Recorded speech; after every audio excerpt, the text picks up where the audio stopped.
Baik Datuk, satu lagi soalan berkenaan dengan work from home.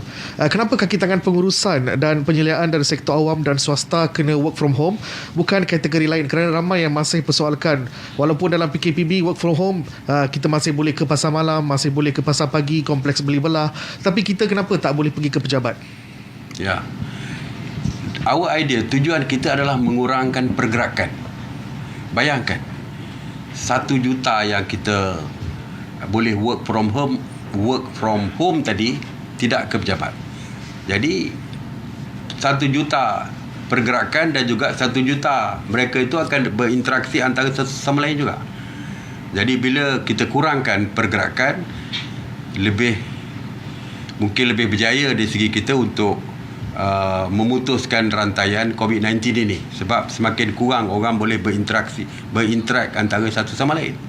Sebab itulah bila orang kata kenapa kereta tak benarkan lebih daripada 2. Kalau saya pakai MPV, kenapa tak boleh pakai 7 atau 8 seperti dulu? Sebab kita nak mengurangkan jumlah individu yang berada di mata-mata tempat. Ya, betul, ada pasar malam dibuka, shopping mall ada buka dan sebagainya. Ianya masih lagi tertakluk kepada kita sebagai individu, sama ada kita ingin menggunakan kebebasan tersebut tanpa memikirkan kesihatan kita ataupun tidak. Tapi kita tidak menutup sektor ekonomi seperti saya dah katakan, kerana rakyat terpaksa hidup bergantung kepada setiap pekerjaan yang mereka adakan, yang mereka ada. Kalau mereka berniaga, mereka bergantung hidup kepada berniaga.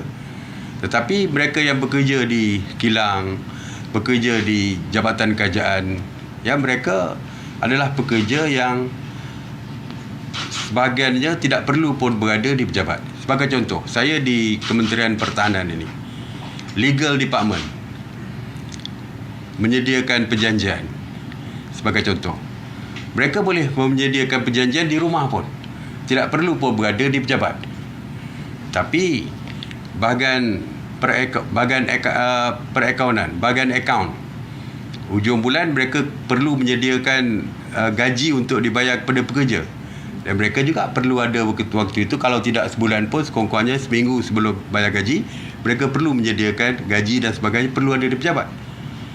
Jadi sebahagiannya kalau tidak ada di pejabat, kerja boleh diteruskan. Jadi sebab itulah kita benarkan sebahagian, bukan semua pun, sebahagian untuk bekerja di rumah, tetapi sebahagian masih diperlukan bekerja di pejabat. Resepsionis saya kat bawah, tentu saja kena bekerja setiap hari, dan mereka tak boleh kerja di rumah. Kalau tidak, orang nak masuk ke Mindef, nak mendaftar, nak masuk, mesti melalui front desk yang ada di bawah sana. Jadi ada yang perlu ada di sini, ada perlu ada di rumah. Tetapi kita nak supaya mengurangkan pergerakan. Kita beri contoh. Tadi ada contoh, orang kata kenapa yang di restoran, di shopping mall, salesman tak boleh kerja daripada rumah. Memanglah, kalau dia merupakan waiter dan waitress di restoran, dia tak boleh kerja daripada rumah. Dia kena datang bekerja di restoran-restoran tempat dia bekerja dan sebagainya. Jadi ada yang boleh bekerja daripada rumah, ada yang tak boleh kerana diperlukan bekerja di lapangan. Jadi sebab itulah sebahagiannya kita tak boleh nak paksa semua bekerja daripada rumah, walaupun tujuan kita adalah untuk mengurangkan pergerakan, kurangkan pergerakan yang seboleh-bolehnya. Sebab itulah walaupun ada kebebasan untuk shopping, untuk beli barang dan sebagainya, kalau boleh, kalau rasa hanya perlu seminggu sekali keluar untuk shopping, eloklah keluar seminggu sekali untuk shopping. DG Kesihatan setiap hari mengatakan elok berada di rumah. Itulah vaksin yang terbaik, dia kata. Vaksin yang terbaik adalah berada di rumah, tidak keluar berjumpa dengan sesiapa.